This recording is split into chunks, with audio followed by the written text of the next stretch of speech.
Now, Queen Elizabeth always wears gloves. Look, here, here, and even here. There are two reasons for that. Firstly, the Queen shakes hands with many people every day. Wearing gloves makes her less exposed to germs. This way, she's less likely to fall ill, which is a big deal considering she's in her mid-90s. Secondly, her gloves make her outfit complete. They have already become part of her distinctive style. Her gloves are also very particular. There's a company that's been in charge of the Queen's gloves since 1947, and they're the only ones who make gloves for the Queen. Other famous clients of this company are, for example, Taylor Swift, Lady Gaga, Rihanna, Madonna, and other celebrities, like me. Don't I look good? Just kidding. At the moment, the creative director of the company is the founder's daughter. On average, the Queen makes an order of 36 pairs of gloves a year. Each pair costs $140. The Queen takes care of them, and they never get thrown away if there's minor damage. She's been using some of her gloves for more than 40 years. Usually, the Queen wears gloves made of brushed cotton, and lighter gloves are made of Swiss cotton jersey. She never uses synthetic materials or leather. The glove's length is also very particular. They stretch for 5 inches up from the base of the thumb. This makes her gloves quite long, but it's made on purpose. This way, gloves go under the sleeve, and the Queen's wrists aren't visible at all. Other women from the royal family, like Kate Middleton, Princess Anne, and Princess Margaret, wear gloves of the same brand, and each of them has their own preferences. The most famous royal who didn't usually wear gloves in public was Princess Diana. She liked to have direct contact with people she shook hands with. But there are occasions when even the Queen should take her gloves off. This accessory isn't allowed at a dinner table. There is a correct way to take your gloves off. If you want to do it like a real queen, pull the glove off your hand finger by finger, then take it off completely. Then put the glove in your lap under a napkin. Another thing that might come to your mind when one says the style of Queen Elizabeth II is the color of her outfits. Blue? Of course. Pink? Sure. Green? Easy. Orange? Why not? Purple? Here it is. Name any color, the Queen has worn it. The first reason is that it's the monarch's signature style. Another reason, these bright colors help the Queen to stand out in the crowd. This way, even those people who are quite far away when she walks past can spot her. After that, they can proudly announce, "I've seen the Queen." When she's not wearing her iconic outfits, the Queen is harder to recognize.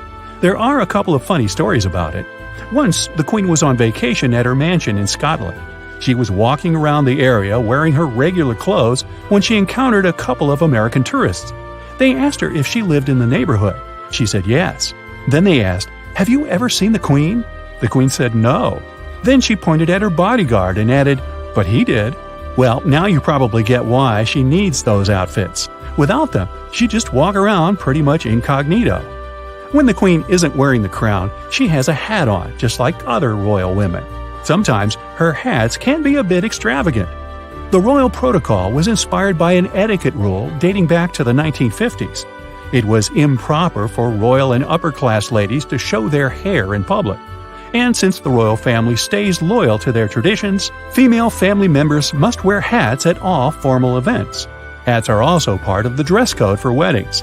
For smaller events, royal ladies can leave their hats at home and wear their hair down. Also, there's an old etiquette rule saying that you can't wear a hat indoors after 6 p.m. At this time, ladies usually change into their evening dresses. Unmarried women don't have anything on their heads, and married women wear tiaras. But back to hats. Some of them can look pretty unusual. For example, these ones look very different from the hats you can see in the street. They're called fascinators. Their purpose is solely decorative. They're used to complete the look. Fascinators are a way for ladies to express themselves. There's usually an unspoken competition for the best fascinator. The royal family members use their style and outfits to express themselves a lot. In most cases, their clothes are carefully chosen to pay tribute to something. Meghan Markle got married in a dress that was made specifically for her, and several things were added to personalize it. The veil had flowers embroidered on it. Since Meghan is an American, they represented the flowers of the 53 Commonwealth countries. And when Princess Beatrice, the Queen's granddaughter, got married, she was wearing the gown the monarch had worn at her own wedding.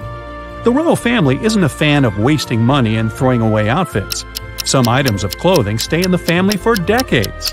For example, Prince Louis was spotted wearing Prince Harry's suit from years back. There's also a blanket that's been in the family for generations. The Queen always carries a handbag. If you think about it, it's actually unnecessary. After all, she has several guards accompanying her at all times. They can carry anything she needs. Usually, the Queen has some personal things, like lipstick and a mirror in her bag. But it also has another, more particular purpose: to send messages to her staff. The Queen normally carries the bag in her left hand, but if she switches it to the right, she signals to her guards that she wants to end the conversation she's having at the time. So the guards have to intervene and liberate her by making a nice excuse. For example, they can say that someone needs to meet her right away. While dining, the Queen hangs her handbag on the hook under the table. But if she places her handbag on the table, it means she wants to finish dinner within 5 minutes. If she puts the bag on the floor, she hints that she isn't enjoying the conversation and needs someone to intervene. Apparently, tipping your glass of water over on the talkative person is too extreme. Several other royal family members use the bag trick too. For example, Princess Diana used her clutch to cover her cleavage from the view of photographers when stepping out of a car. Kate Middleton usually holds her clutch with both hands in front of her when she doesn't want to shake hands. Royal women wear dresses often. Royal men, not so much. But windy weather can cause many uncomfortable moments. Royal ladies have a trick for such situations. Curtain weights get sewn into the material. This prevents skirts from flying up. The Queen follows a strict royal dress code, and so does the rest of the family. Many things like bright nail polish or dyed hair, which is normal and typical for young people all over the world, are forbidden. The royal family works hard to keep their image sophisticated. Here are some of the main fashion rules. Royal family members can only wear natural-looking nail polish. Queen Elizabeth's nail polish is an $11 per bottle one from a regular pharmacy. Royal ladies aren't allowed to use bright lipstick or wear heavy eye makeup. Women in the royal family and female guests are expected to wear some type of tights attending official events. Kate Middleton wears non-slip tights to prevent her shoes from slipping off her feet. And Meghan Markle wears high-heel shoes one size bigger than her actual size to prevent discomfort. This way, she can walk for hours without feeling any pain. Short skirts are a no-no. The best option is knee-length dresses and skirts. The royal family has broken the rules several times, but usually they stick to them. Royal family members are supposed to look natural, so you won't ever see a princess rocking an unusual hair color or a side shave. Also, they should always look neat. Kate Middleton has a little trick in her sleeve for that. To make sure her bun doesn't turn messy, she uses hair nets. The net matches her natural hair color. That's why it's almost invisible. But at the same time, it keeps her bun in place for hours. Meghan Markle has a special tip to get rid of hair flyaways and appear neat in public at all times. She sprays some hairspray on a toothbrush and then brushes her hair down to flatten it. Yeah, I use that trick. Works every time, too. Queen Elizabeth's love for corgis is famous worldwide. It's no wonder that all her dogs got special homemade, chef-cooked meals. Ex-chef of Buckingham Palace, Darren McGrady, said in an interview that royal corgis only ate fresh food and had their own menu of home-cooked meals, which included rabbit, liver, cabbage, and rice. Queen used to have 8 dogs, and each corgi got food from an exotic porcelain meal bowl. One particular bowl for each dog, so no one had to share. Butlers arranged and served dog meals by order of seniority, from the oldest pup to the youngest. After the meal was over, 2 butlers collected empty bowls. Her Majesty stopped breeding corgis in 2015. However, today, the Queen still has 2 corgis, according to media reports. Besides having access to high-class cuisine, her royal pets have their own special butler, who takes care of all their needs. Dogs aren't the only pets treated like kings in Buckingham Palace. Horses also get their share. Sometimes, Her Majesty feeds them by herself. Therefore, not every carrot is suitable for this purpose. All carrots must be perfectly prepared, finger-sized, and peeled. Royal staff also has plenty of rules when it comes to tea brewing. The perfect recipe includes a teaspoon of leaves per 1 teacup. The water temperature should be 158 degrees Fahrenheit for green tea and 212 degrees Fahrenheit for Earl Grey or English breakfast tea. Milk is always added last. People who serve tea must use a thermometer to check the water temperature.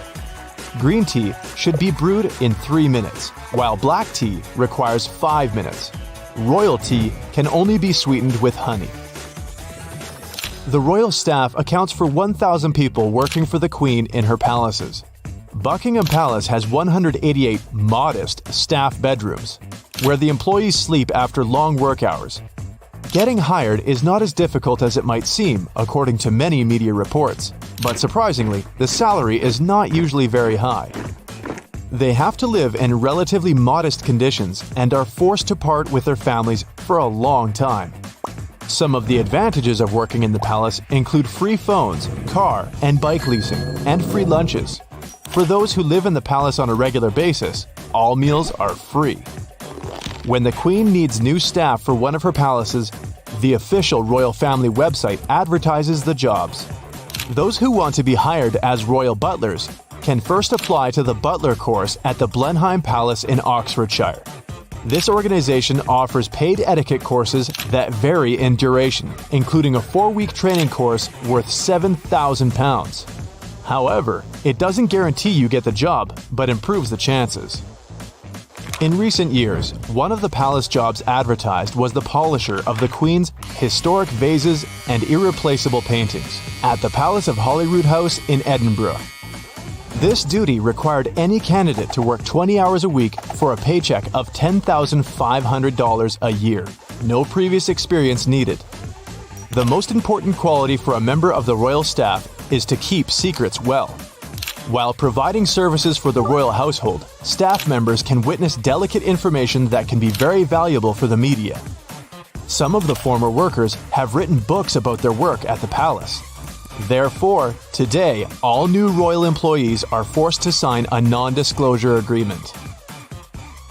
Telephone operators in Buckingham Palace receive more than 7,000 calls a week. Their annual salary starts from £23,000 plus benefits, according to media reports. The Queen should always be elegantly invited to dinner. People who get the honor to speak to her must learn particular polite phrases. Improvisation and informal language aren't welcome. Royal staff risks being fired if they say, "Your dinner's on the table." Instead, they should say something like, "Your Majesty, dinner is served." Prince Charles had the habit of eating soft-boiled eggs after hunting.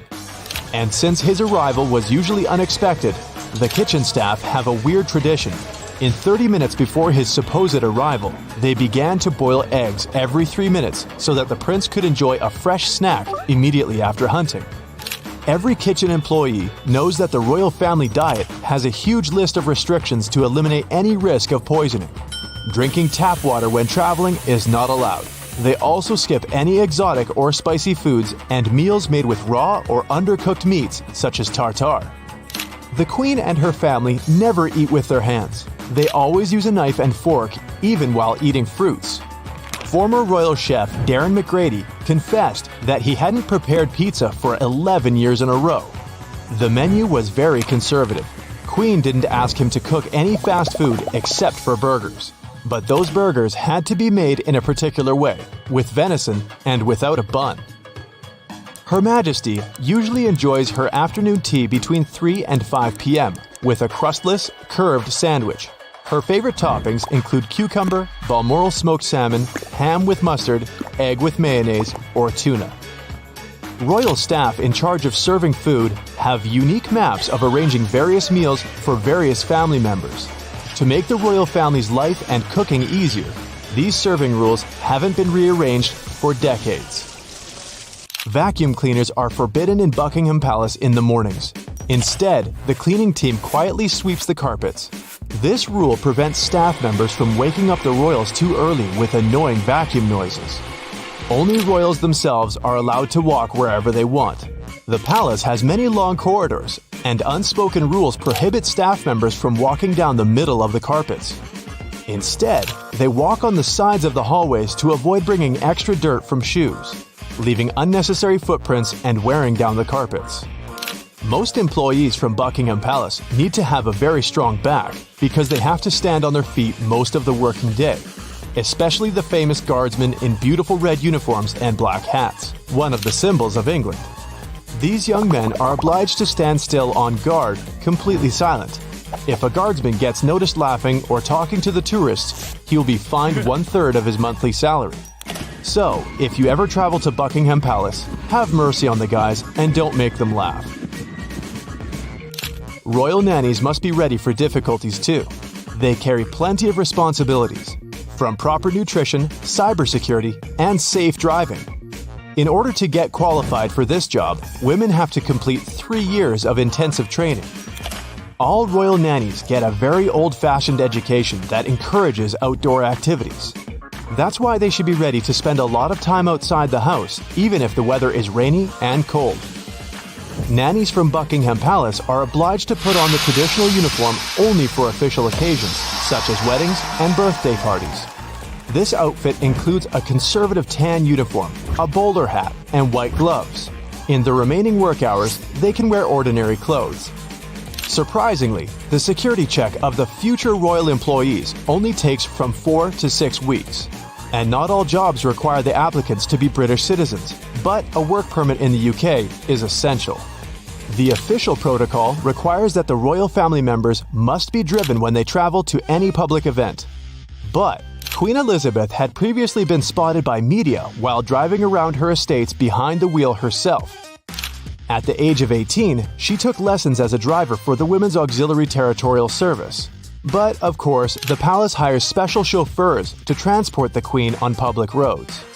The royal chauffeur job advertisement promises a scary worth of £23,000 to £24,000 a year for a 48-hour work week. Just like other staff members, chauffeurs are invited to live in the palace and all meals are free for them. The successful candidate should be able to work under pressure, have strong attention to detail, obtain a driving license, have excellent manners and communication skills. The job includes driving around and meeting royal family members, as well as guests and household officials.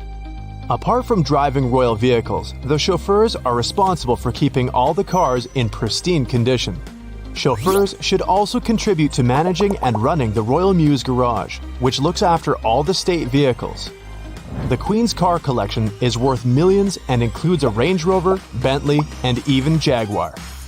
The Astronomer Royal is a traditional member of the royal staff since the 17th century. In the past, astronomers were responsible for drawing maps of the heavens for navigation, which has led to many scientific discoveries. But nowadays, this position is mostly ceremonial. Today, astrophysicist Martin Rees holds this position. He was hired in 1995 and is the 15th Astronomer Royal in the country's history.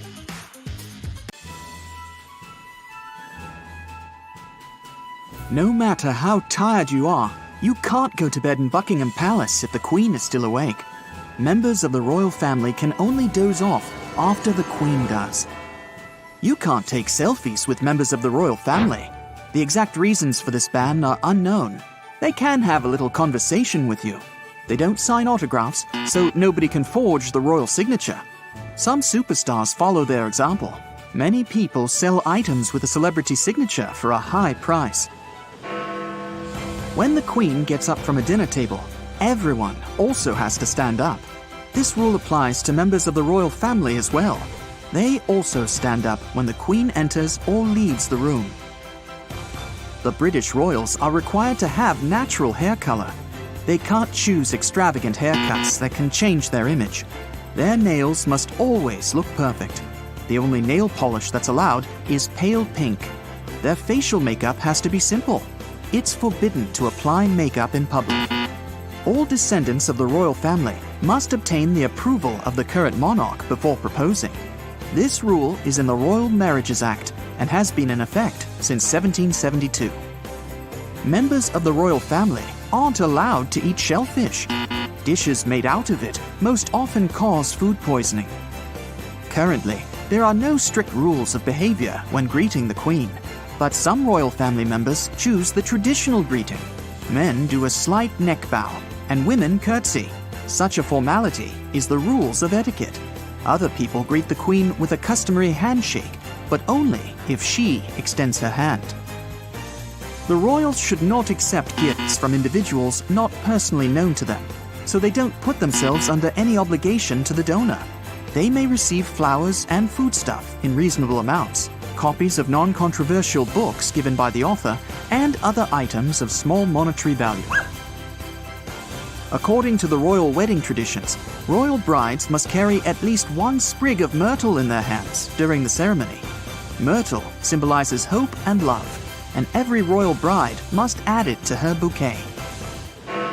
The royal family members also have to go through passport control. Of course, they don't stand in lines like other passengers, but they still must get the stamp on their passports. Everyone does it, except for the Queen. She doesn't need a passport because all passports in the country are issued on behalf of Her Majesty.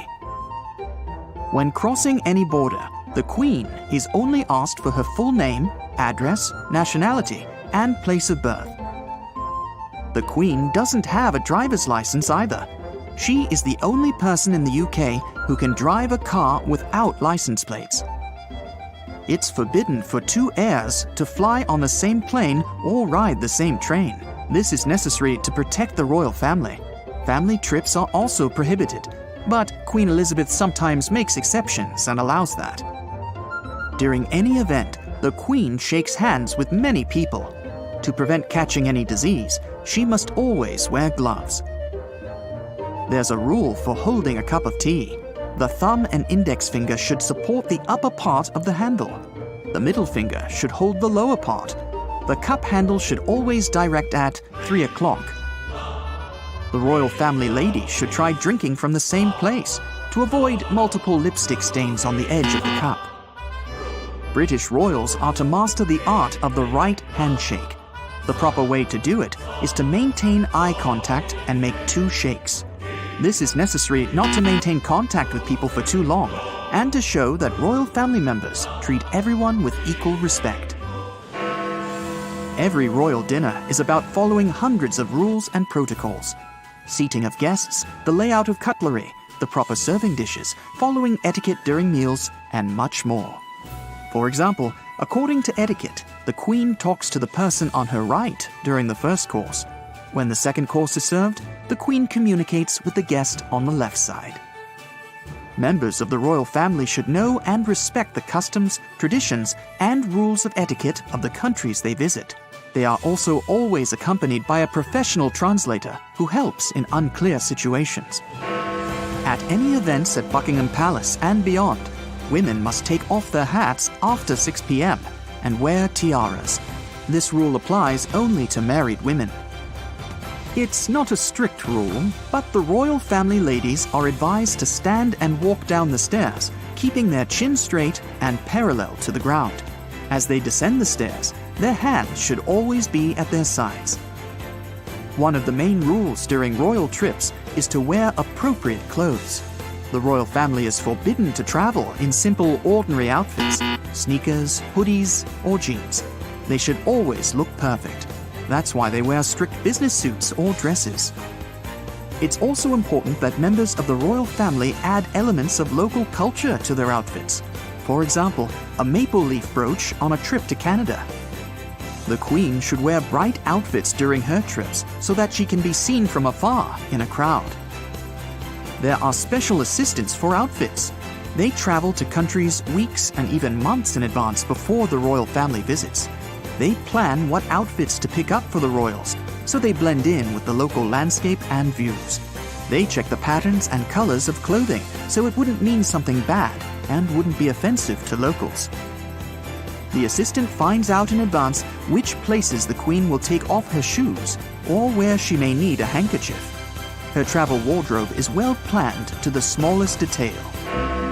There always has to be something black in the wardrobe during royal trips. If one of the members suddenly passes away, everyone should look appropriate as a sign of mourning. During trips to other cities and countries, members of the royal family can't spend time the way they want. Any visit consists of official meetings and dinners with senior government officials. There is about an hour left for walking and exploring local attractions.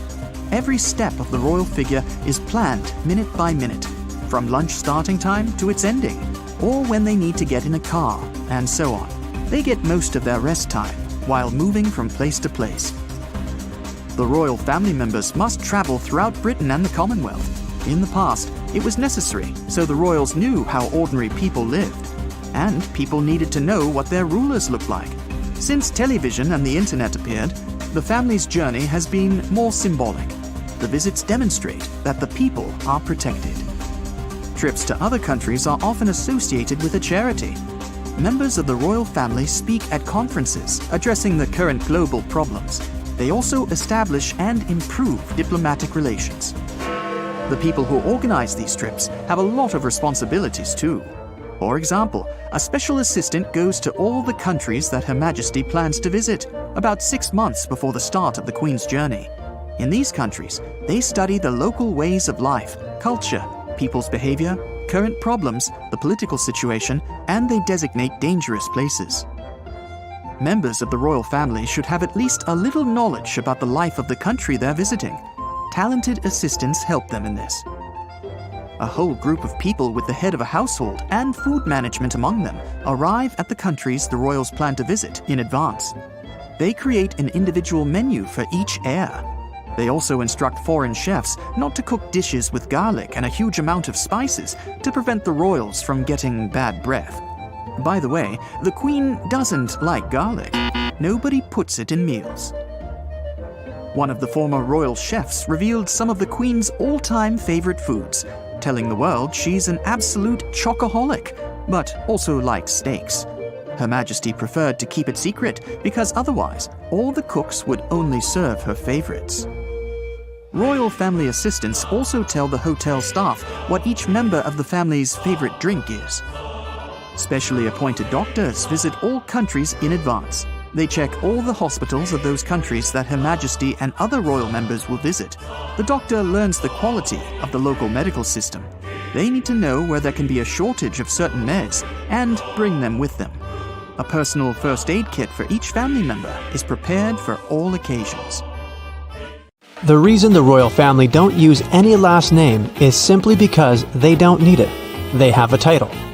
There's just one Queen Elizabeth II, just one Prince William, and the one and only Princess Charlotte. But when you try to fill out a simple marriage registration form or apply for a visa abroad, there is always a necessary field to fill in: last name. Without having one, life could get a bit complicated for the royal family, especially outside of the UK. So actually, royal family members do have a last name for such occasions. In 1917, then King George V adopted the Windsor Castle name as the name of the dynasty and the last name of the royal family. So, all of his descendants, including the current Queen, have a last name: Windsor. The Queen and her husband, Prince Philip, wanted their own descendants to have a specific last name, so they combined two of theirs. That's how Prince Charles, Princess Anne, Prince Andrew, and Prince Edward got to become the Mountbatten Windsors. But here's a catch: it's the last name for those members who don't have an official title. Prince Charles, for example, is the Prince of Wales. So, his sons, Prince William and Prince Harry, use his title as their last names: William Wales and Henry Wales. Yeah, Harry is a nickname. Now live with it. When Prince William got married, the Queen gave the couple a title: Duke and Duchess of Cambridge. Their sons and daughter, Prince George, Prince Charlotte, and Prince Louis, are known simply as George Cambridge, Charlotte Cambridge, and Louis Cambridge. Prince Harry's family doesn't have a royal title, so his son and daughter are Archie Mountbatten Windsor and Lilibet Mountbatten Windsor. Also, royal family members have ridiculously long names. The Queen's full name is Elizabeth Alexandra Mary, and Prince William's name is William Arthur Philip Louis. Multiple names are actually a long-standing British tradition. While giving a personal name, additional names are given to honor previous family members. It's typical for many British people, but the tradition is especially important to the royal family. The names for princes and princesses are chosen with caution. The full name of Prince William's daughter, Princess Charlotte is Charlotte Elizabeth Diana. Charlotte is a female version of Charles, which is the name of Prince William's father. Elizabeth is a nod to the Queen herself, and Diana was given to honor Princess William's mother, Princess Diana. What's more, the Queen doesn't have a passport. British passports are issued on behalf of the Queen, so she doesn't need to have one herself. To travel abroad, she just has to go through identity check and give her full name and other personal details. All other members of the royal family do have passports. The Queen doesn't have a driver's license either. At the age of 18, she was trained as a driver, and since then, she has had the right to drive without ever confirming it again. Also, she can drive without a license plate. When not wearing a crown, the Queen always wears a hat, just like the other royal ladies. Sometimes the hats can be extravagant, but they are still hats.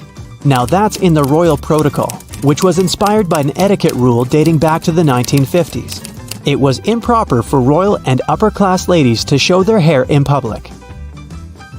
As always, the royal family stays loyal to traditions, so female family members must wear hats at all formal royal events. For smaller events, royal ladies can leave their hats at home and wear their hair down. The Queen has a distinctive style. Whenever seen in public, she wears suits of different colors: white, red, blue, green, yellow, purple, you name it. Why is that? Well, first thing is that you know it's the Queen's special style. That's already good enough. But the main reason is that these colors ensure that she stands out in the crowd, so that people could say, "I saw the Queen." The Queen also carries a handbag at all times. If you think about it, it's actually necessary, since she has several guards accompanying her at all times. They can carry whatever on earth she wants for her. But the handbag has a purpose: to send messages to her staff. Usually, the Queen holds the bag in her left hand, but if she switches to the right, she signals to her guards that she prefers to end her current conversation. The guards then intervene and liberate her by, for example, saying that someone wants to see her. If, while dining, the Queen places her handbag on the table, it means that she wants to end the dinner within 5 minutes. There are 2 reasons as to why the Queen always wears gloves. The first is practical. The Queen shakes many hands every day, and wearing gloves makes her less exposed to germs and less likely to fall sick. Second, it's already her distinctive style. But there are occasions when the Queen should take the gloves off, like when she eats. The gloves aren't allowed at the dinner table. There's even a correct way to do so. Pull the glove up a bit, finger by finger, then pull it away. Put it on your lap under the napkin. The Queen celebrates her birthday twice a year. Her real birthday is April 21st, but she also celebrates her official birthday every year on the second Saturday of June. Since mid-18th century, it was tradition to hold a huge parade on the day of the British monarch's birthday, until 1908. Then King Edward VII, Queen Elizabeth's great-grandfather, had his real birthday in November. In the UK, the weather in November isn't that celebration-friendly, and it was often bad on King Edward's birthday. Still, he wanted a big celebration, so he decided to move the parade to June, when the weather is likely to be nice. Since then, British monarchs have a real birthday, and an official one in June with a big parade. So, what does the royal family actually do? The Queen doesn't govern the country anymore, but she serves as the head of state. She's the official face of the country and the person who meets other world leaders. Even though it's not her who makes decisions on the course of the country, she is the person who approves the decisions and signs the papers. The Queen is also engaged in public and charitable service, and that's where the rest of the family help her, taking on some of the duties. Whenever the Queen can be present, the royal family members undertake some official duties on her behalf. They travel around the UK and worldwide, visit hospitals, charities, and other organizations to ensure their support. That's partly why royal family couples so rarely hold hands in public. Queen Elizabeth usually walked a bit ahead of her husband. Prince William and his wife are rarely spotted holding hands too. Actually, there's no official ban on being affectionate in public. It's more a matter of choice. Whenever royal family members are seen in public, they're at work. They represent the Queen, and by putting away their personal feelings and acting a bit distant, they are being professional. The more important the event, the more likely the members to keep a distance with their partners. If you wondered where the royal family get their money from, there are several sources.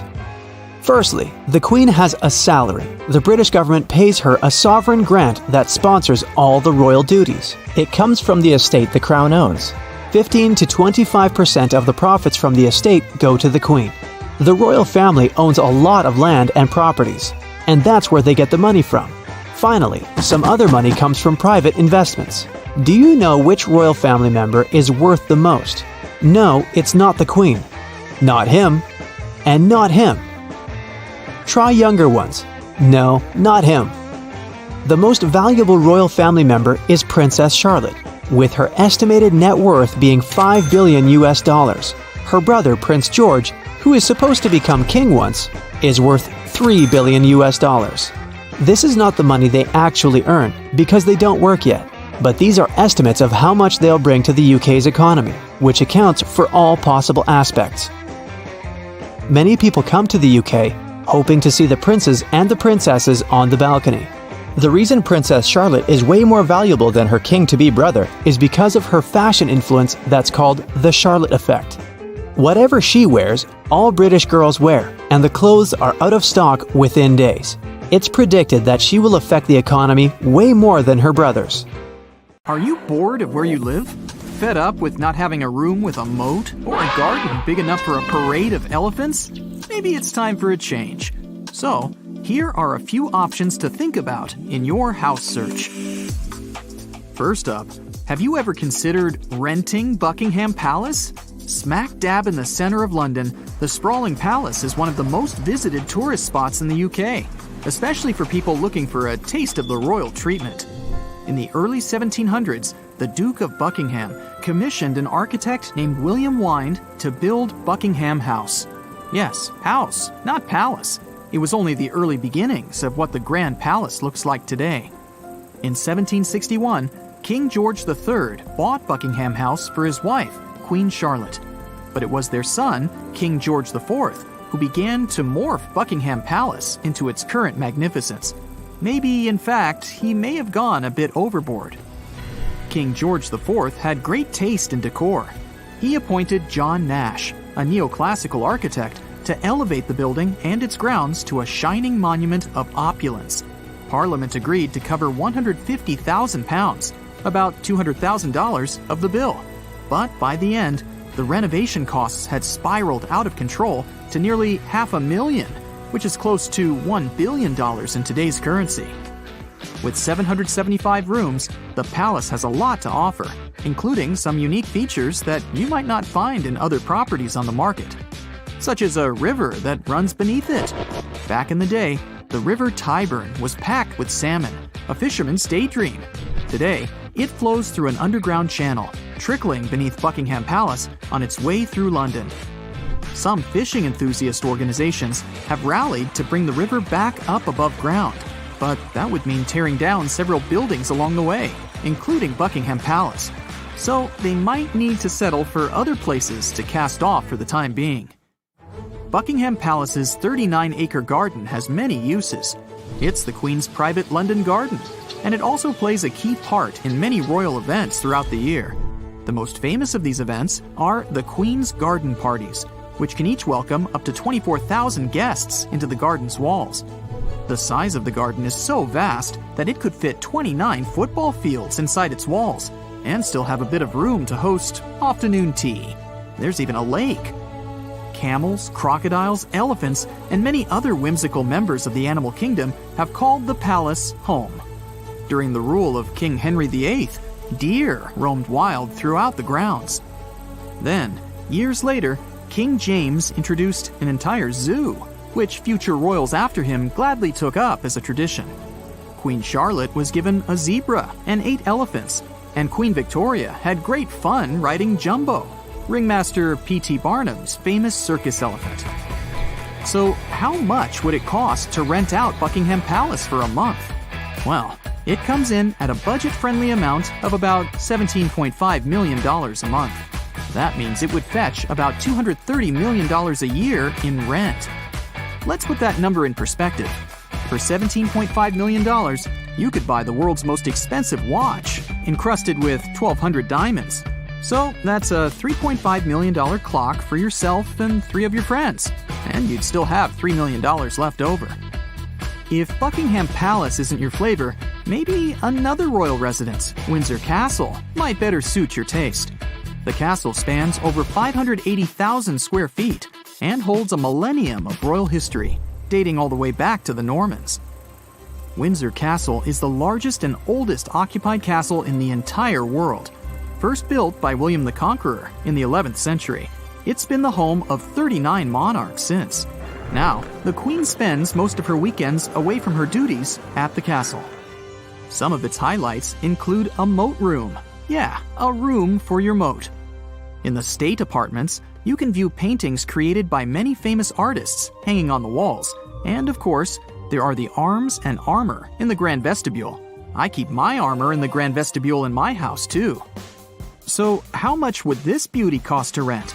The monthly rent would cost you as much as to buy 40 average UK homes, mortgage-free, which is $13.6 million. For the same amount, you could also buy a private island 30 minutes off the coast of Manhattan. So choose wisely. If neither of those is in your budget, how about Kensington Palace?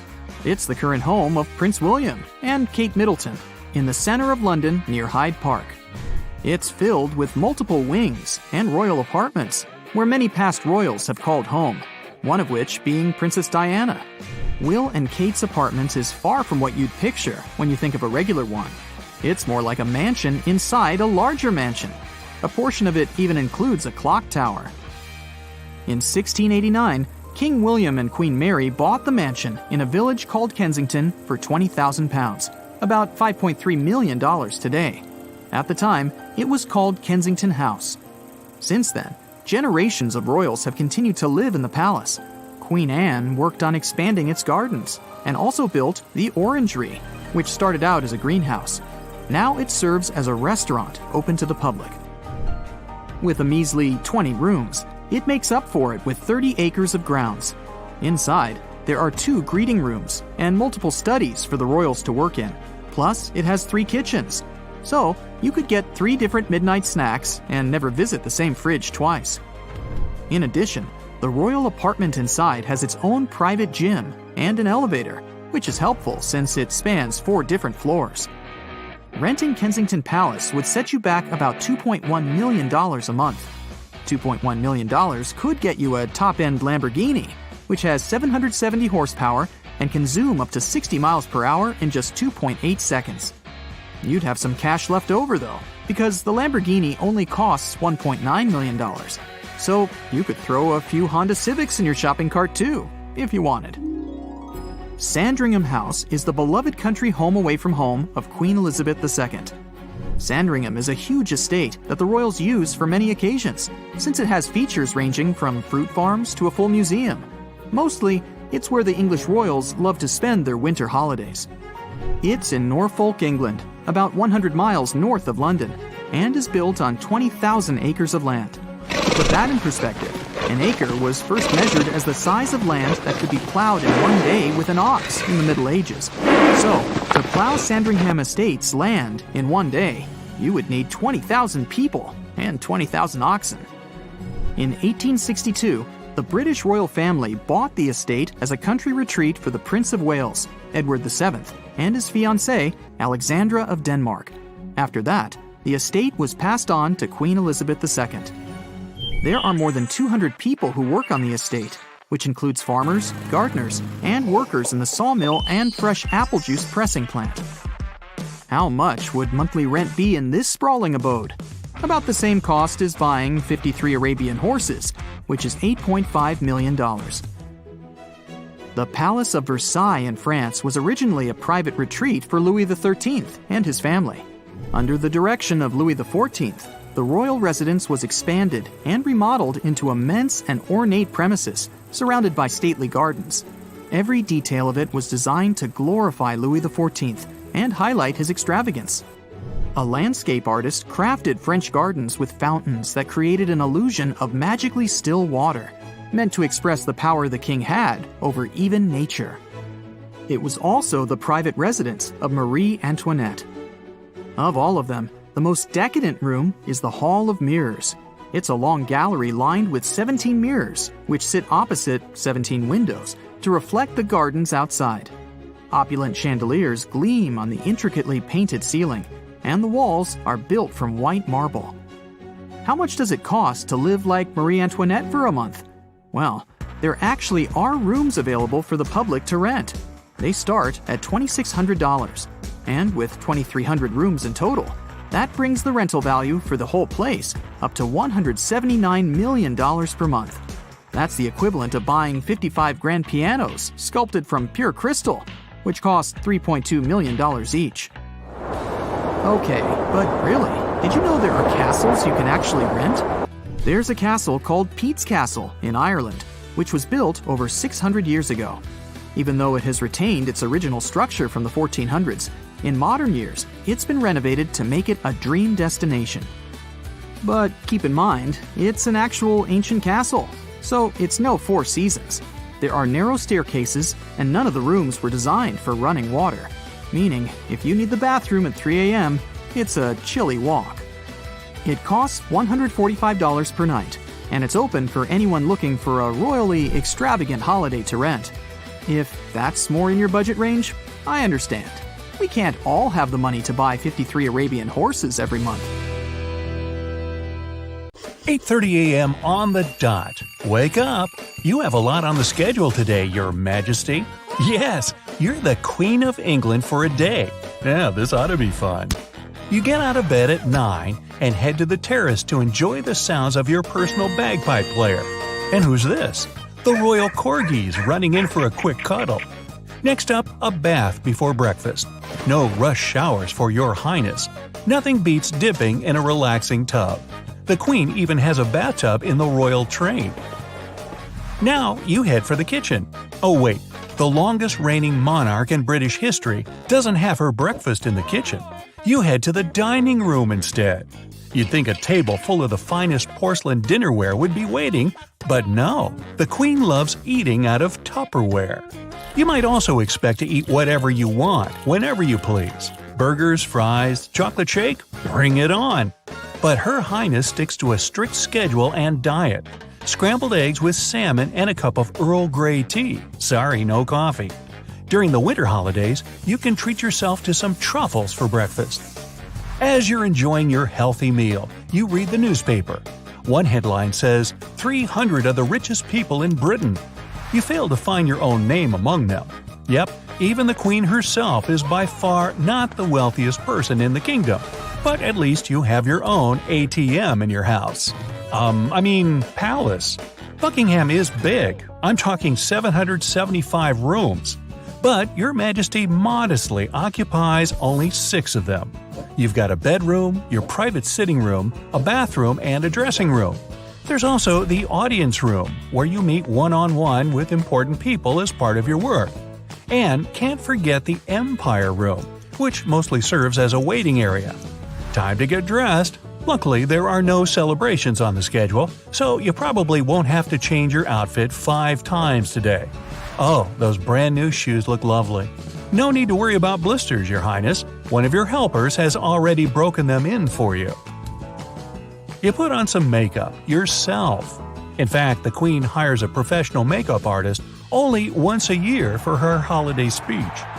While getting dressed, you listen to the radio when a nice French song comes on, and you start singing along.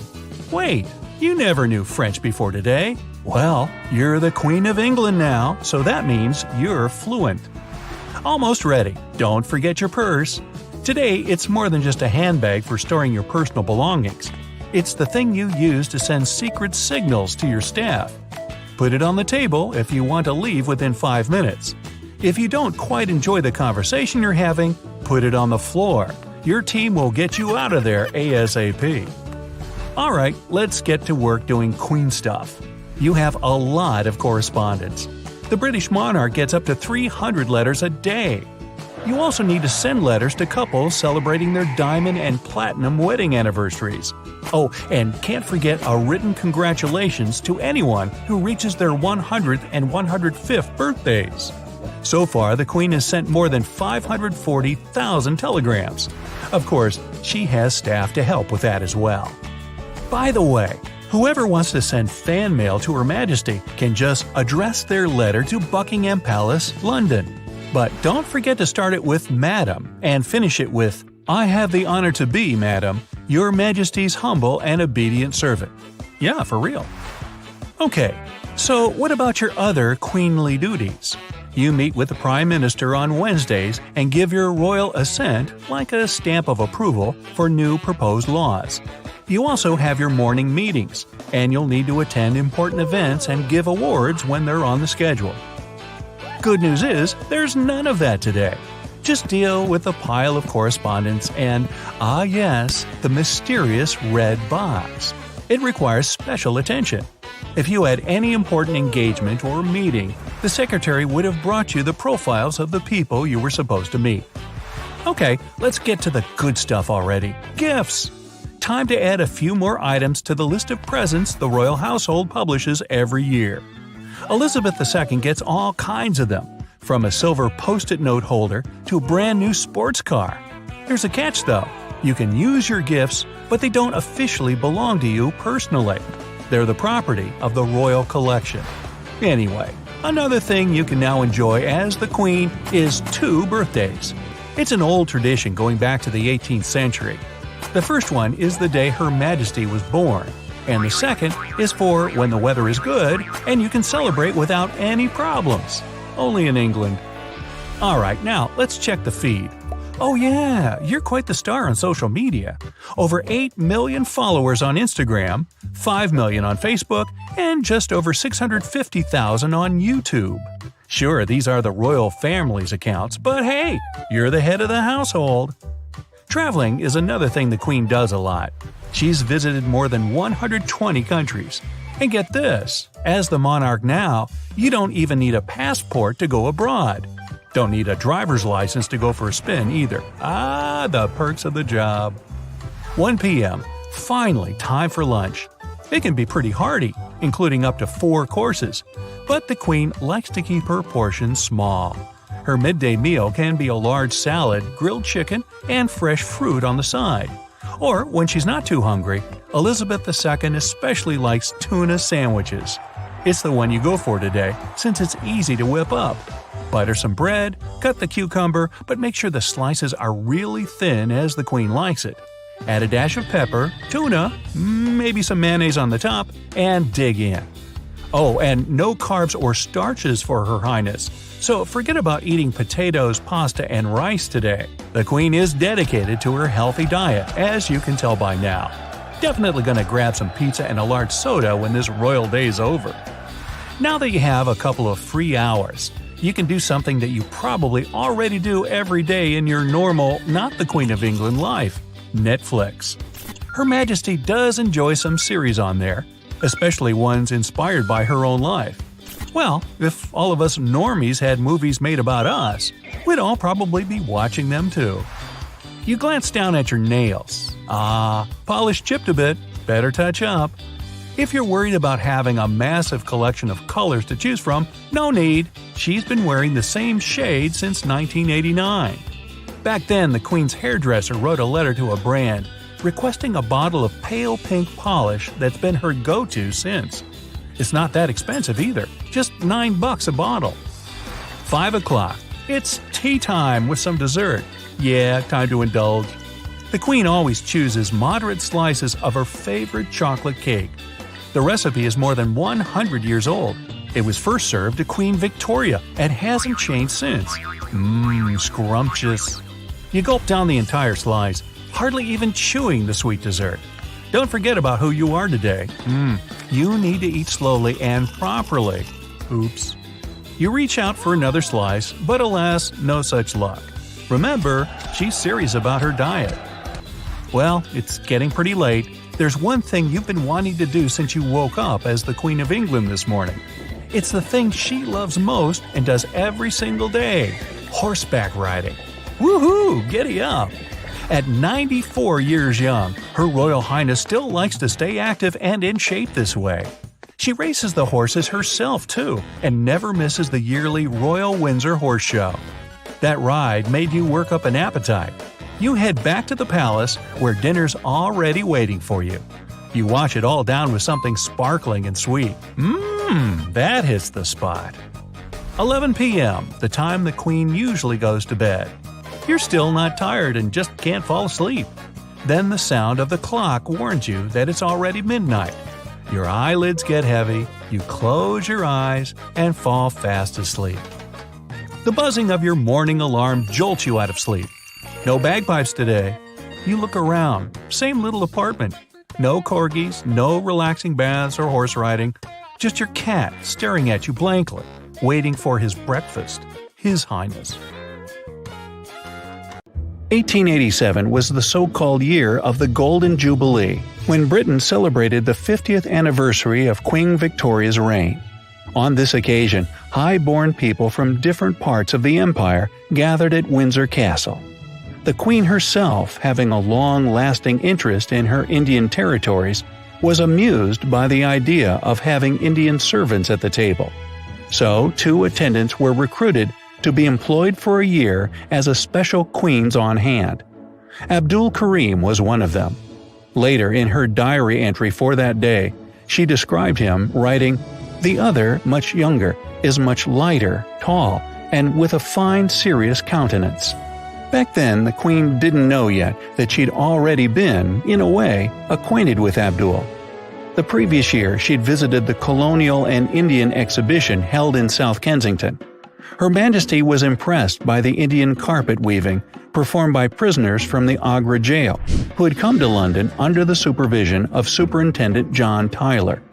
Abdul Karim worked at this very jail as a vernacular clerk, and it was actually he who, back in India, helped Tyler choose carpets and weavers for the Queen. So when she asked Tyler to send 2 genuine Indians to the court, he picked Abdul with no hesitations. Anyway, soon after Queen Victoria noticed Abdul during breakfast at Frogmore House, she took a great liking to him. She demanded that he have a crash course in English so they could more easily communicate with each other. Abdul, on his part, was also quite handy for the Queen.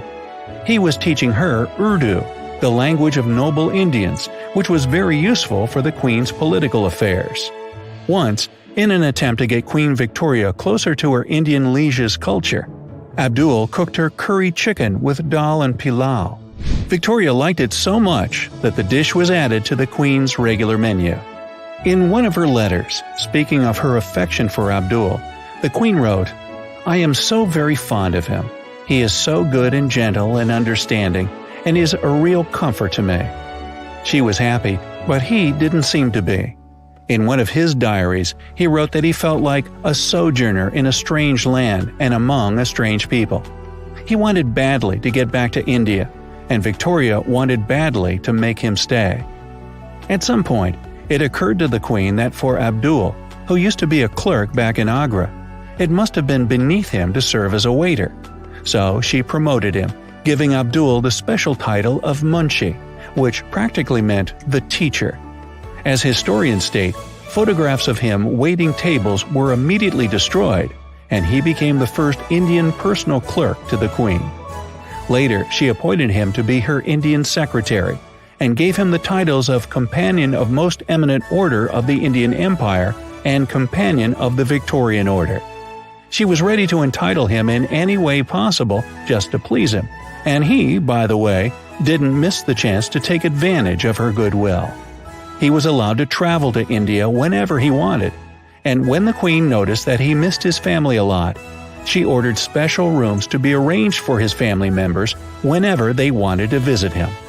Now you see how incredibly attached the Queen had gotten to her Munshi. He always accompanied her wherever she went, and managed to become even closer to her than her own children. She commissioned a number of pictures of him, and it was also reported that she signed off some of her letters to him with "Your loving mother" and "Your closest friend." Today, no one can say for sure whether there was a romantic relationship between Victoria and Abdul. Most likely, their friendship was purely platonic, taking into account that she was more than 40 years older than him. but some people at the royal court would call Abdul Indian John Brown. John Brown was the Queen's former favorite, who unfortunately passed away a few years before she'd met Abdul. By the way, at some point the Queen moved Abdul to the most luxurious room in the castle, which also happened to be previously occupied by John Brown. One way or another, the Queen's admiration for her munchie was obvious. Which is why, as you've probably already guessed, everyone else in the royal court was not so fond of Abdul.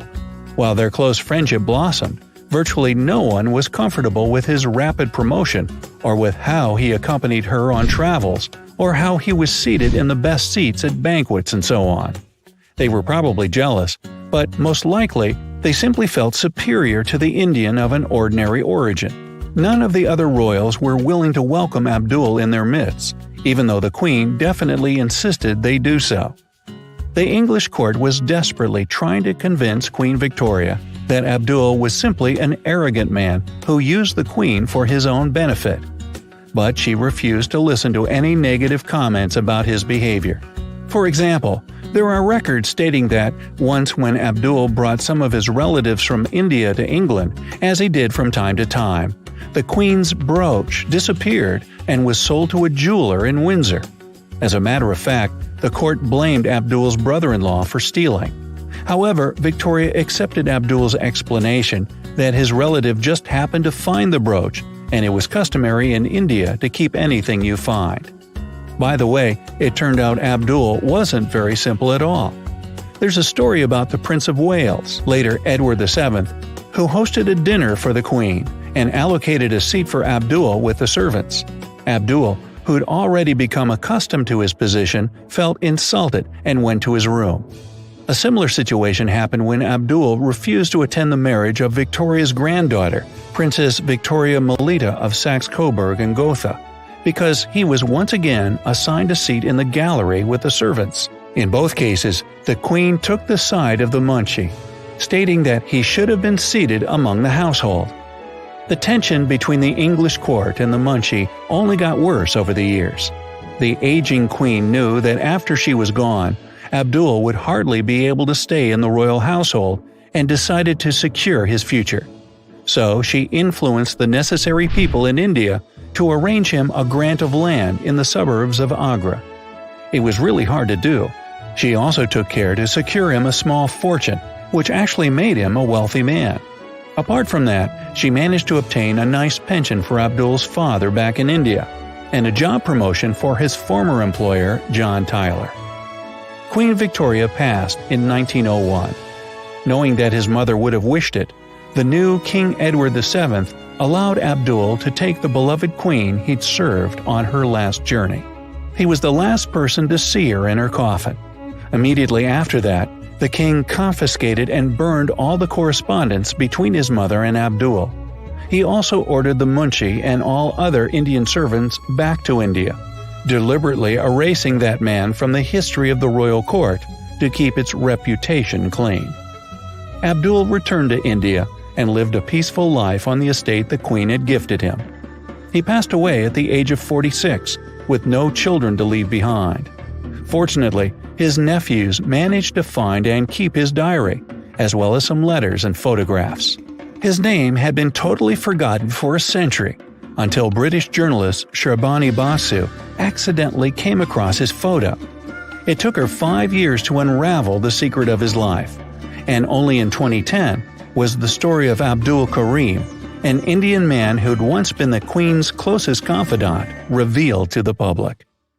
An elaborate plan explaining what will happen when the current Queen of England, Elizabeth II, passes, has been leaked. The top-secret plan was hatched in the 1960s, but has never been published or announced in such detail until now. Operation London Bridge provides a step-by-step account of what will happen in the UK in the 10 days after her passing. Before we go on though, don't worry, the 95-year-old monarch is still in great health. For years, rumors have circulated about what will happen. Some said there will be weeks of holiday. Others say that world leaders will receive a James Bond-like telephone call saying London Bridge is down. But here's what will actually happen. Day 1. The day that the Queen passes away will be known as D-Day. It's clever. In the first few hours after the Queen passes, a whole bunch of calls will be made to top government officials in the UK informing them of the news. This includes the British Prime Minister as well as the Cabinet Secretary. The Cabinet Secretary is basically the Prime Minister's sidekick. The role involves advising on important policies. Callers have a really strict script that should be followed closely with no changes. The Prime Minister will be called personally by the Queen's private secretary.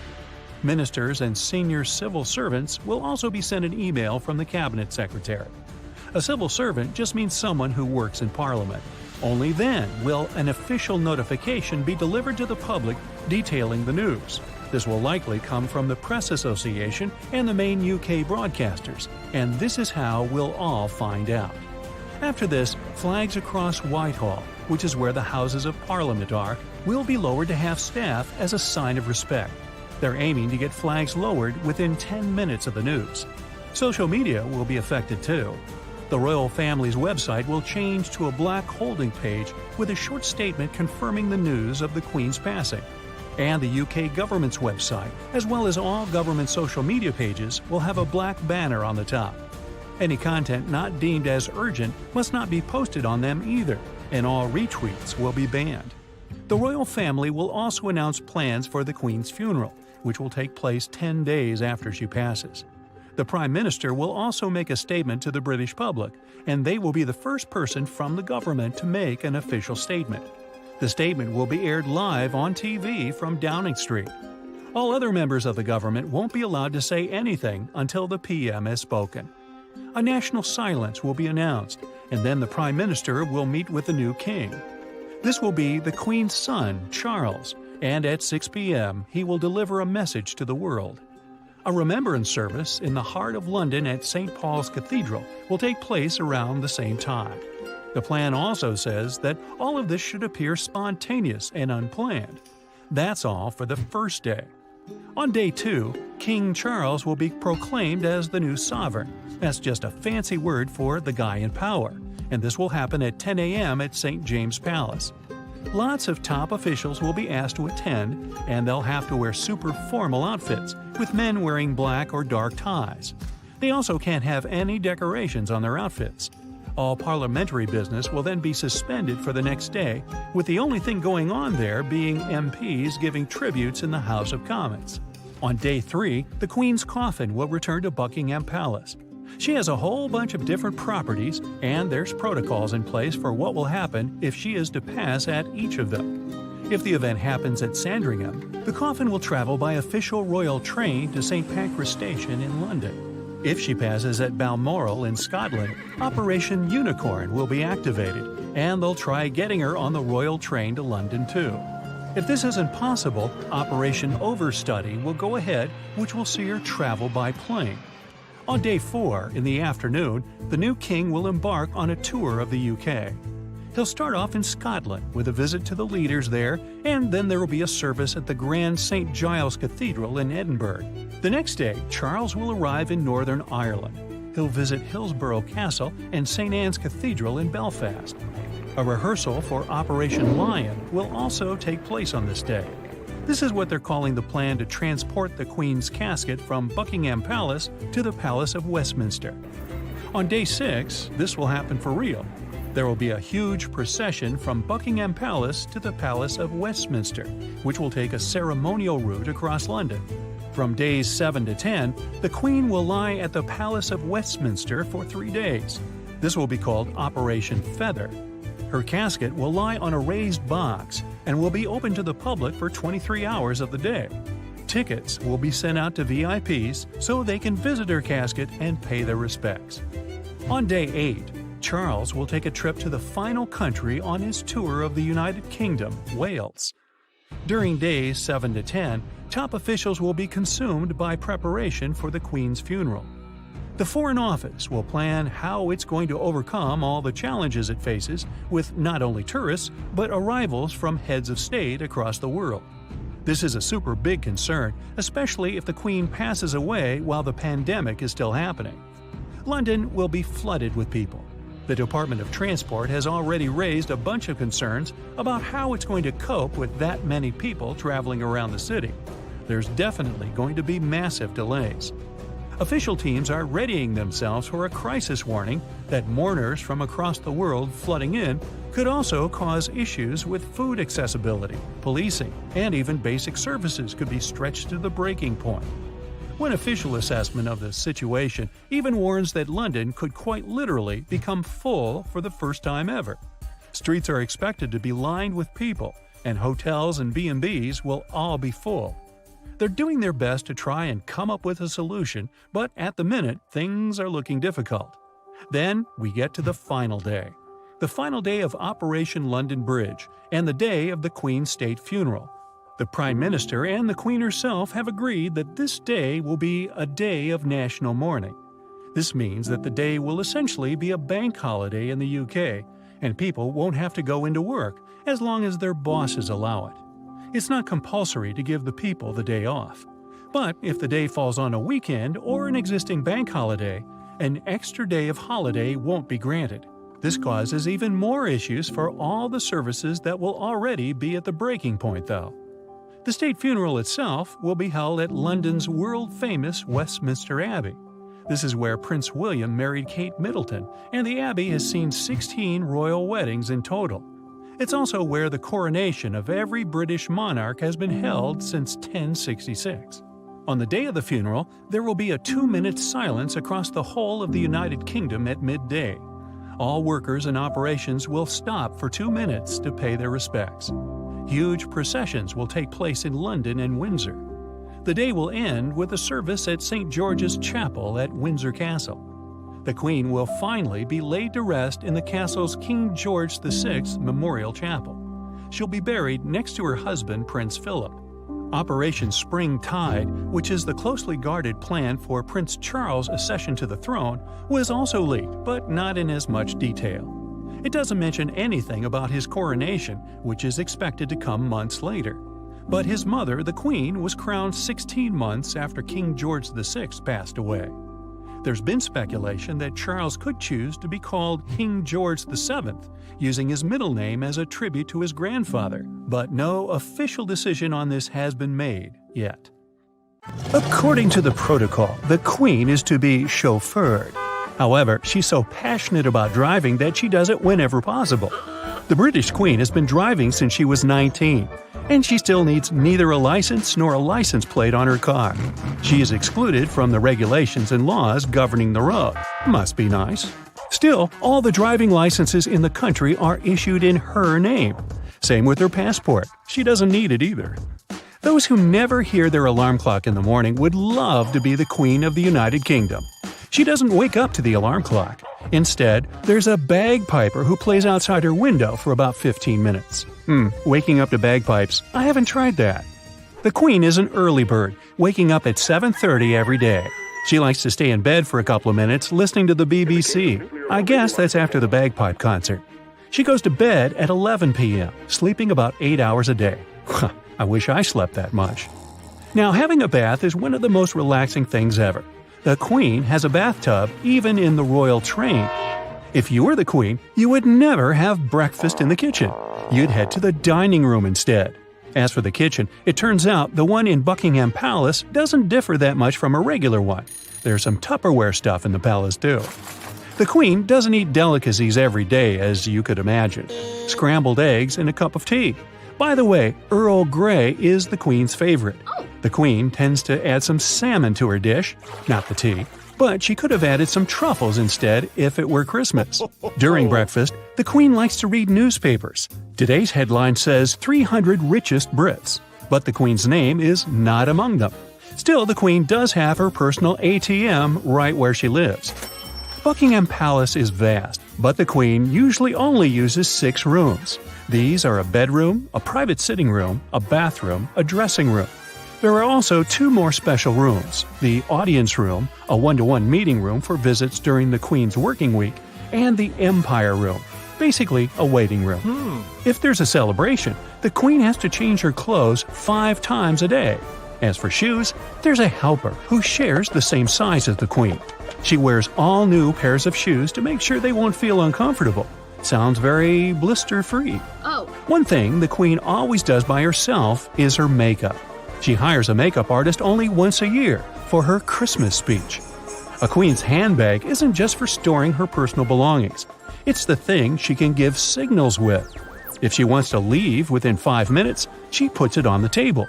If she doesn't quite enjoy a conversation she's having, she puts it on the floor, and the staff is there to rescue her.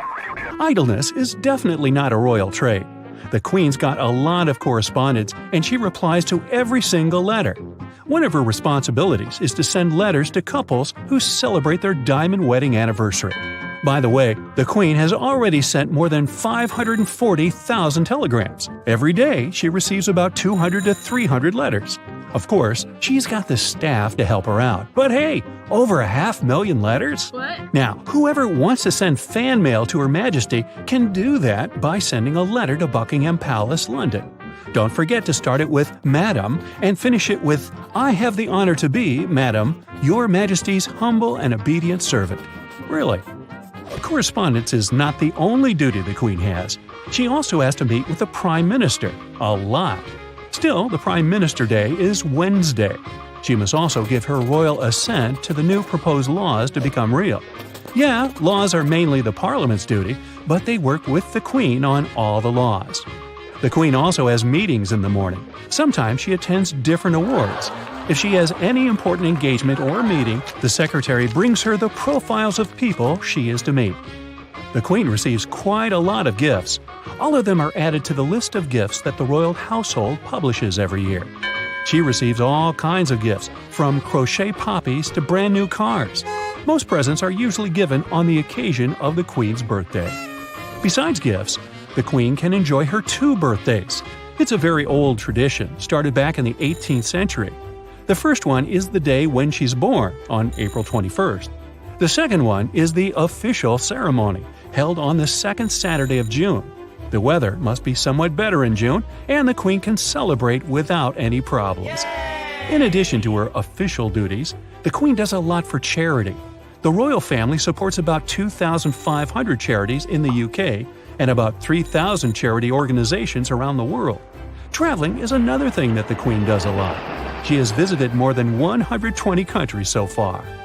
The Queen's lunch can be pretty hearty, including up to 4 courses, but the portions are relatively small. The Queen loves game, and one important thing, no carbs included to the diet. If you ever get a chance to have lunch in Buckingham Palace, you'll never get potatoes as a side dish. They're a big no in the palace, as well as pasta and rice. Every kitchen employee knows that the royal family's diet has a huge list of restrictions to eliminate any risk of poisoning. Drinking tap water when traveling is not allowed. They also skip any exotic or spicy foods and meals made with raw or undercooked meats, such as tartare. When the Queen's not too hungry, she especially likes tuna and mayonnaise sandwiches. Ooh, sounds good. These are pretty easy to cook, so here's the royal recipe. Butter some bread. Cut the cucumber. The slices should be really thin. Add a dash of pepper, tuna, some mayonnaise on top. Voila! The Queen is concerned about what she eats, so her daily food should be rich in proteins. Now, rumor has it the Queen loves some Netflix series, especially the one that was inspired by her own life. There's one thing that never changed in the Queen since 1989, and it's her nail polish. She sticks to the same pale pink color for over 30 years. More than 30 years ago, the Queen's hairdresser wrote a letter to a nail polish brand requesting a bottle of neutral tone polish. She never changed it ever since. Well, 5 o'clock, tea time, and maybe some dessert. The Queen always chooses moderate slices of her favorite chocolate biscuit cake. The recipe is more than 100 years old and was first served to Queen Victoria and is still the same. Royal staff also has plenty of rules when it comes to tea brewing. The perfect recipe includes a teaspoon of leaves per 1 teacup. The water temperature should be 158 degrees Fahrenheit for green tea and 212 for Earl Grey or English breakfast tea. Milk is always added last. Now, the Queen should always be invited to dinner elegantly. Remember that for your next invite. People who get the honor to speak with her must learn particular polite phrases. Improvisation and informal language aren't welcome. Royal staff risk being fired if they say, "Your dinner's on the table." Instead, they should say something like, "Your Majesty, dinner is served." Queen Elizabeth's love for corgis is famous worldwide. It's no wonder that all her dogs got special homemade chef-cooked meals. Ex-chef of Buckingham Palace, Darren McGrady, said in an interview that royal corgis only ate fresh food and had their own menu of home-cooked meals, which included rabbit, liver, cabbage, and rice. Boy. Dogs aren't the only pets treated like kings in Buckingham Palace. Horses also get their share. Sometimes Her Majesty feeds them by herself. Therefore, not every carrot is suitable for this purpose. All carrots must be perfectly prepared, finger-sized, and peeled. In recent years, one of the palace jobs advertised was polisher of the Queen's historic vases and irreplaceable paintings at the Palace of Holyrood House in Edinburgh. This duty required any candidate to work 20 hours a week for a paycheck of $10,500 a year. No previous experience needed. The most important quality for a member of the royal staff is to keep secrets well. While providing services for the royal household, staff members can witness delicate information that can be very valuable for the media. Some of these former workers have even written books about their work at the palace. Therefore, today, all new royal employees are forced to sign a non-disclosure agreement. So, what goes on at Windsor stays in Windsor. Yep, it turns out there is a reason the Queen wears bright colors as opposed to earthy tones. It is done so she can be seen. Of all colors, the Queen's most used one is blue, which is at least 29% of her engagements, followed by florals, which is 13%, while green and cream tied for third, being 11% each. The Queen has a very particular sense of style. She loves a good hat. Her black top-handled handbags usually match her sensible shoes, and she often wears gloves to her various engagements. Every once in a while, she'll choose a dark ensemble for a somber occasion, or an olive gray jacket for a horseback ride on the grounds of Windsor Castle. Sophie, Countess of Wessex, explained her mother-in-law's penchant for rainbow shades. She needs to stand out for people to be able to say they saw the Queen. Don't forget that when she turns up somewhere, someone wants to be able to say they saw a bit of the Queen's hat as she went past. It's something her granddaughter-in-law, Kate, the Duchess of Cambridge, has already started to mimic. On the royal tour of Canada in 2016, for example, Kate was spotted wearing bright red several times, again, because she wanted the crowds to be able to see her. The fashion choices of the royals can have great social impact, with the clothes they wear often selling out quickly. The Queen is always seen carrying her little black handbag. She is known to use the placement of her bag to send signals to staff, such as when she wants a conversation with someone to end. Her Majesty will move her handbag from one hand to the other to indicate when she is ready to move on from talking to someone. When she wants to leave an event, she will place the handbag on the table. The Queen doesn't travel as much as she used to, but she does still welcome distinguished guests from all over the world. Her clothes often have subtle additions related to the guest's country as a sign of respect. For a 2010 tour of Canada, dressmakers designed a gown that featured crystal maple leaves and a jacket with cuffs that featured a pattern designed by an indigenous chief. While on a trip to Abu Dhabi, they added beading to a coat to mirror the walls of the mosque she would visit while wearing it. The Queen is often seen wearing a pair of gloves, not just because she likes the style, but for protection too. During public events, she greets people and shakes many hands, so the gloves protect her from exposure to germs. Duchess Kate Middleton has worn different bright colors during virtual calls through 2020, which some believe is her way of showing support for the UK's National Health Service. Since the start of 2020, rainbows have been used as a symbol of solidarity for healthcare workers on the front line. When then Princess Elizabeth married Prince Philip in 1947, her wedding dress was designed to be symbolic of the nation. With Britain still in the thick of rationing food and clothing then, the intention was to send a message of national renewal. Instead of showing luxurious fabric, royal dressmaker Norman Hartnell focused on a gown with garlands of spring flowers, reportedly inspired by Botticelli's painting Allegory of Spring. The Queen is famous for her bright and bold hats, which she is often pictured wearing while performing official engagements. Dress code etiquette states that women wear hats for formal events.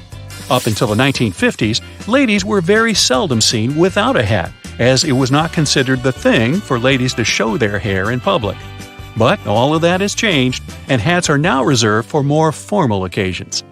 As Britain's longest reigning monarch, the Queen is widely admired. Her image symbolizes tradition and peace to the British people. Vivid colors like bright yellow, deep purplish red, jolly green, and majestic blue make the Queen's bold wardrobe so distinctive. It has spawned entire books dedicated to recording each beaming outfit. The monarch's commitment to a vibrant color palette is a sign of respect for those who take the time to support her in person. Over her 60-year reign, the Queen has gathered plenty of staffers, but few have been trusted with the task of royal dressmaker. British designers have all helped develop her style, steering clear of trends that can quickly fall out of favor. When she wears a dark outfit, her fashion comes with a 3-strand pearl necklace and a sparkling antique brooch set in either gold or silver. Her glossy luxury handbag can usually be found in the crook of her elbow.